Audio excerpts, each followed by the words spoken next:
Erased Destiny. Chapter 5. An Eye for an Eye. When Merigold awoke, the sun was high above the horizon. The horses waited, prepared for the journey. Topaz was finishing binding dead tri-heads to the saddle, and Jargon was throwing stones on the water. Merigold could not remember how she got to the campsite. All memories from the last night were blurred in her head, as if she'd drunk too much. You were very lucky. I checked the footprints. I don't know how you climbed that tree. Its bark is so smooth that people call it slide tree. Merigold kept quiet. Her foggy memories became a bit clearer, but still, she drank full cup of water. Jargon watched her from behind. The girl looked like Merigold, but was she really Merigold? Did the warrior save you? Clean slashes of a long, extremely sharp blade. The skins are of little use, because they got cut through. Why did you go into the forest in the first place? I wanted to remove your tracks so no predator would come after you. Suddenly I was a prey myself. I teleported myself onto the branch. Tri-heads couldn't get me there, so I have waited for rescue on that tree. That was very brave and reckless in the same time. Don't do it again, okay?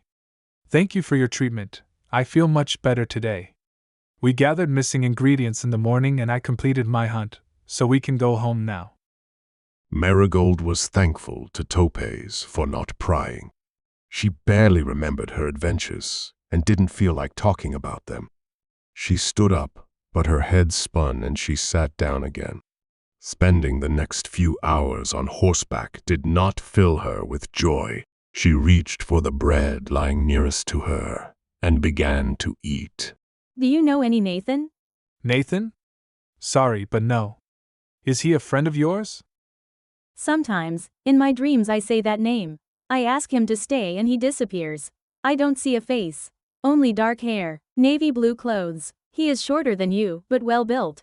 It is strange, but I feel that I know him and that I need to find him. Do you have similar dreams from time to time? I have never had a dream like that. If I meet Nathan, I'll be sure to send him to you. Jargon, get moving. Goldie, we will ride together on Pilla's horse. I have attached the carcass to mine. Merigold fell silent. She realized she was talking nonsense. She was not feeling well. Apart from the dizziness, she had a pain in her hands, a pressure in her stomach, and an uneven heartbeat. She found it difficult to focus her gaze on her interlocutor. When something rustled in the bushes behind her, she sent poison ivy there without a second thought. The plant returned with a squashed bird the size of a child's fist. Topaz nodded, as if at least some of the night's events had suddenly become clear to him. Merigold could summon warlike plants, and probably other things. Weapons, maybe. The least eager to go home was Jargon. He lingered behind the others, sighed sullenly, and had ridiculous ideas running through his head like mauling his mare, or falling off his saddle and breaking something vital. The life he had lived so far seemed so awful and unbearable that he was ready to give it up and live in the forest. As long as he could survive in that forest. He looked reluctantly at the figures riding ahead of him. Both Merigold and Topaz seemed made for a solitary life. They joked about the clash with the tri-heads as if it involved completely harmless toys. Both suffered in this clash, and both were completely unconcerned about it. Before setting off, Topaz smeared Merigold's face and neck with a gray ointment, making the girl look even worse than she did at night. If you get tired of dyeing cloth, I'd be happy to take you on as an apprentice. You have talent, girl. Although birds should not have their wings clipped. Feathers are worth a lot, you know. They are useful for making arrows, but not only. Sorry, they didn't fit in my bag. I picked them up this morning, so nothing lost.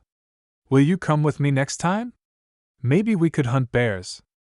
Hunting such a formidable opponent alone is quite risky, but with you nearby that is more than sure that we would succeed. Jargon slowed down so much that he almost stopped his horse. In his bag rested protected by leather pouches, 3 soil samples, an excuse he had used to get away from home. He had no desire to cultivate vines at all, especially as this occupation required a settled lifestyle. He dreamt of achieving something that would impress Merigold, his parents, and himself. Building a great ship. Faster, kid, or we won't make it before nightfall. I have to return Gale to Pylas. Let's hope the guards don't close the gate before I arrive to Sintra. Topes looked up at the sky, then at Jargon, and finally at the road they were traveling on. It was about 2 hours' journey to Wolf's Rome, another half an hour to Sintra. The sun was slowly setting, so at best they had 2 hours left to reach their destination. We'll take a shortcut.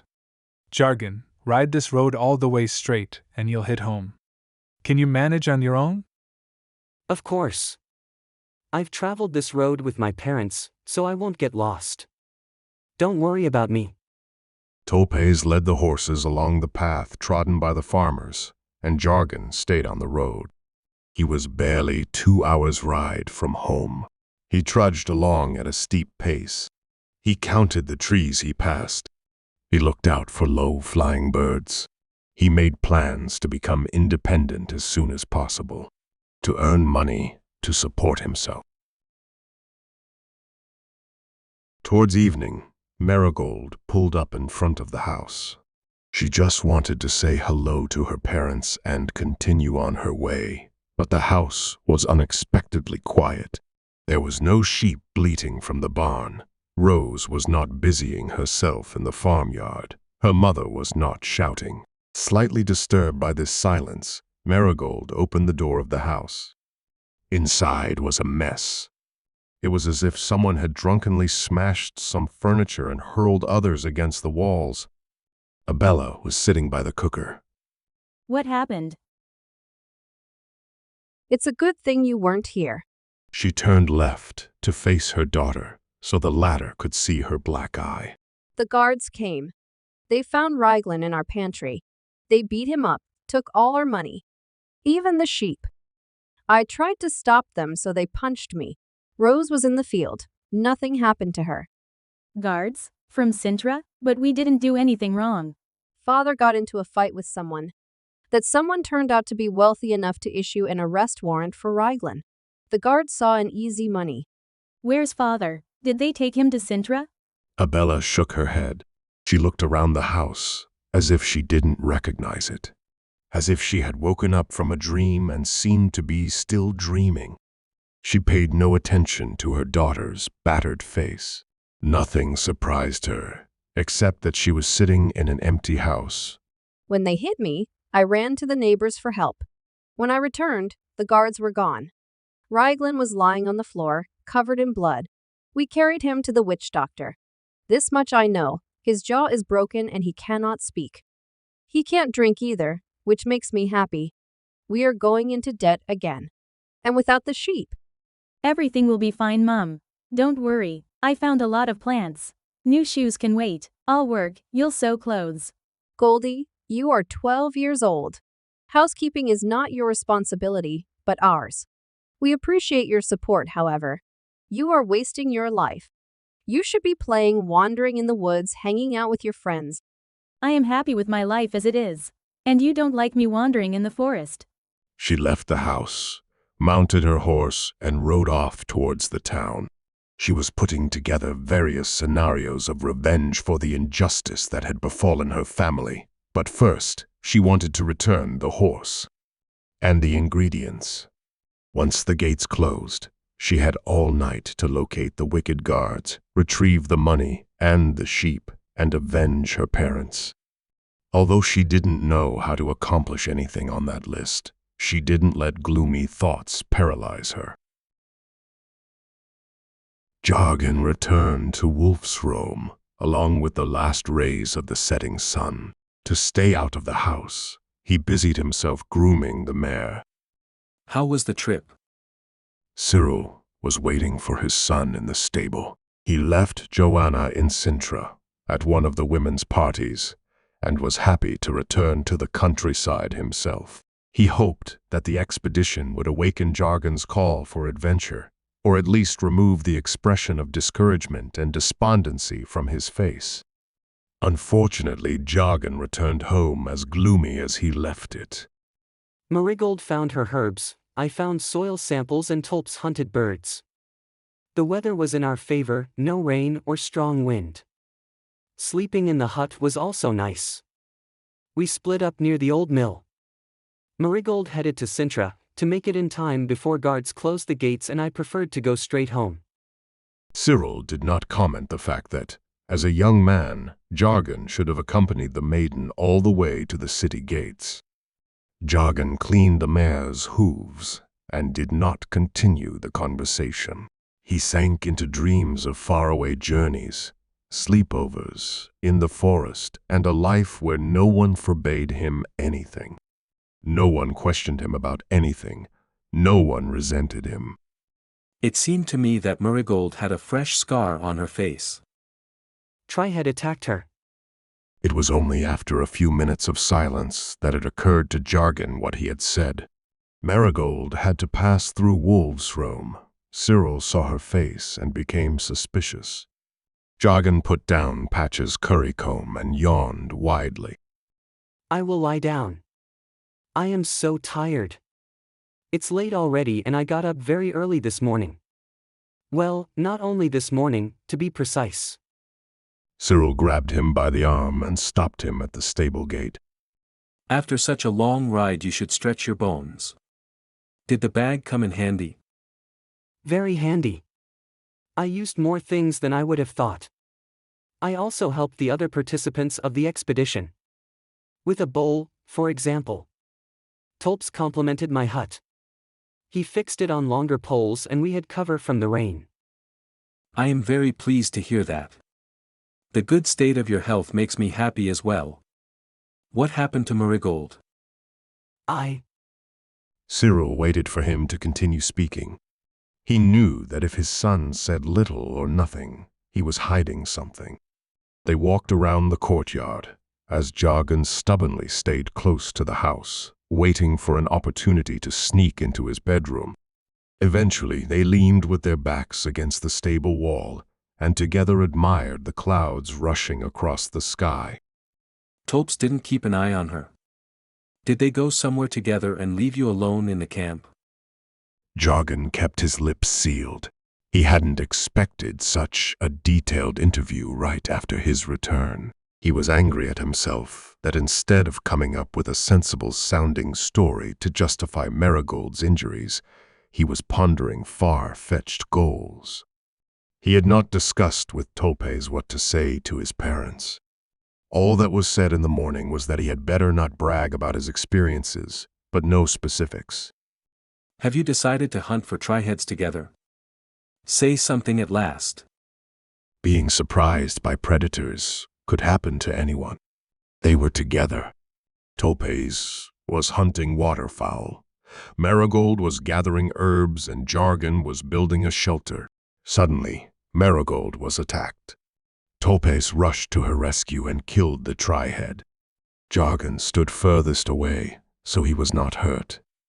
Satisfied with having come up with a plausible story, Jargon intended to present it to his father. Then I will talk to Tulps. Please refrain from further adventures till I clarify the situation. You will not lock me in a cage. No way. They eyed each other for a moment. The father turned his head first. He was looking at the silhouette of their residence, illuminated by barely 2 torches, and Jargon was looking at him. Cyril didn't expect Jargon to get outraged because of his intent to get to the heart of things. No one is imprisoning you here. Do you really feel old enough and independent enough to go on a long journey? Do you think you can handle yourself in a life-threatening situation? Do you even have a clue how to get food, what to do in case of illness?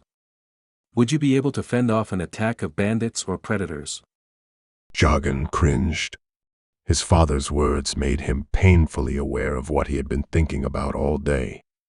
On his own, he would not have survived even one night in the forest. If it hadn't been for Topes and Merigold, His first foray into the swamp might also have turned out to be his last. Cyril groaned and sat down on a stone bench.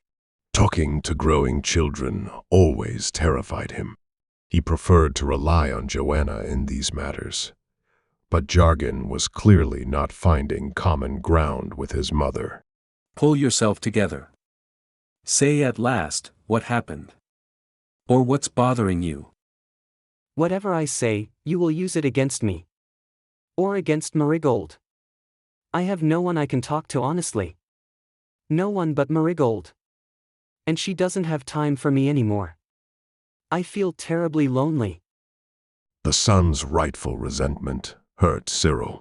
So many times they had got information from Jargon just to punish him or forbid him something that they could not be surprised by his reticence. Jargon began to treat them like a necessary evil, almost prison guards. This was not what they had in mind. To gain some time and discuss strategy with Joanna, Cyril said, You are not a child anymore. You have your wits, your opinions, and things that are important to you. After Gabriel and Melika died, we were afraid that we would lose you too. We locked you in a golden cage, for which I apologize. I know this is difficult for you, but please try to trust me. I won't draw any consequences from what you say. I want to help you. Tri had attacked Merigold as she was gathering herbs. She screamed, but before Tulps could shoot them down, one jumped on her. Hence the scar. Merigold knows a bit about herbalism. She made herself a bandage from a piece of my sheet and a lamb's tongue leaves, which sealed the wound, but a scar formed. This morning Tulps rubbed such a grey ointment on her face. Do you think it will help? Cyril didn't let on that he knew about Jargon's lie. He was sure that whatever had happened to Merigold had taken place at night when Jargon was asleep. He promised himself to talk to Tulpes and determine if the hunter was suitable as a guardian for the fledgling seeker of freedom and new sensations. Jargon wiped his nose and eyes in the sleeve of his sweatshirt. He wanted to talk to someone. He was frantically seeking advice, and his father, experienced with life, could give it to him. Merigold is magical. She has an aura strong enough to scare horses away. Even my patch. Only the war horses let her get on. Well, it's a nuisance, but a common ailment in the world of mages. Since Merigold has such a strong aura, she should become a mage. It's a good job for an independent girl. Unfortunately, education in Sintra's School of Magic costs small fortune, but we could do something about it. Oh. I didn't think she works so hard to pay the school's tuition. We could lend her some money. But she won't accept it. I am sure of it. As long as that money belongs to you. She said it clearly, I can come to her only after I get independent from you. Why is it so difficult to understand girls? Cyril didn't say that it was Joanna's statement that made Merigold and her family angry with them. Relation between Jargon and Joanna could only get worse because of that. Joanna didn't want to accept his son's only friend and all that, because Merigold was poor. Cyril got used to Joanna's worldview and judging by appearances, but this time it was really harmful. Merigold is looking for some dreamy Nathan with dark blue hair. She loses consciousness for absolutely no reason. She puts me to sleep when we are alone and I want to talk to her. She knows about ghosts and healing. She can summon aggressive plants that hunt for her. What should I do? She has moved away from me. She is there and I am here. The chaotic nature of the statement caused Cyril to start coughing. Jargon fell silent. He had revealed much more than he intended. Once he started talking, he could not stop. Sentences appeared by themselves in his head, all the words and events that had eluded his imagination. I am beginning to understand. Merigold has a new life. A life that has no room for you. To impress her you must represent something. Achieve something. Chasing after her won't get you anywhere. Joggin sat down next to his father, who needed time to sort out and reflect on the information he had heard. Joggin did not rush him. He was relieved that he had told someone about his concerns. Consciousness can be lost from fatigue. I am sure she is working harder than her 12-year-old body allows. She needs to understand that in the long run it does not pay off, but I know from my own experience that such conclusions are reached too late. I have heard of one Nathan. He was a seeker leader before you were born, the most trusted companion of Ninth Lady of the Crystal Palace. But I don't think Merigold would dream of someone she hadn't had a chance to meet. How did that Nathan look like? How could I know? I haven't met him. I think I read about him in one of Chronicles. You can check in Sintra's library, if you want to know more about him. There should be a portrait of him as well. Oh, yes, there was a group portrait of our winning team after the tournament in Eternal City. Happy that he got something to start with and surprise Merigold, Joggin asked another question. How do I get Merigold to notice me? To make her at least talk to me? That was something that Cyril didn't know. He himself had never chased girls. He had paid court to Joanna's parents, and the culmination of their business partnership was a wedding. No love affairs. Build the damn vineyard. Invite Merigold to the grand opening. Never mind the profits, show her you can do something. And if you need a reason to see her, lend her a horse. So that she doesn't waste time walking back and forth. You would meet Merigold twice a day. Patch dropped her. Even Tulp's bolt. That was my first idea, but it failed. Cyril pointed with his head to the stable, from where the nervous snorting of his stallion was coming. The battle steed had emerged unscathed from more than one escapade, and would certainly not frighten a 12-year-old girl, even if she is magically gifted and smells of spells. Really? Can I take your Titan? If it makes you happy. I really want you to have a good innings. Why are you guys so annoyed by my magic? Joggin had been gathering the courage to talk to his parents about it for a long time. Hearing his father's assurance, he decided that the opportunity had arrived. Cyril fell silent. Memories of childhood persecution made him reflexively reach for his pipe. He weighed it in his hand for a moment, but did not light it. He tucked it into his jacket pocket. When you were little, you almost drowned in the cradle a few times. Whenever you got scared or didn't like something, you flooded everything with water or covered it with snow. We had to renovate all floors 68 times because of your magic. Now I can control my gift. I promise to not cause any damages. Can I learn magic? If you really want to. Magic can be unpredictable. It's better not to rely on it.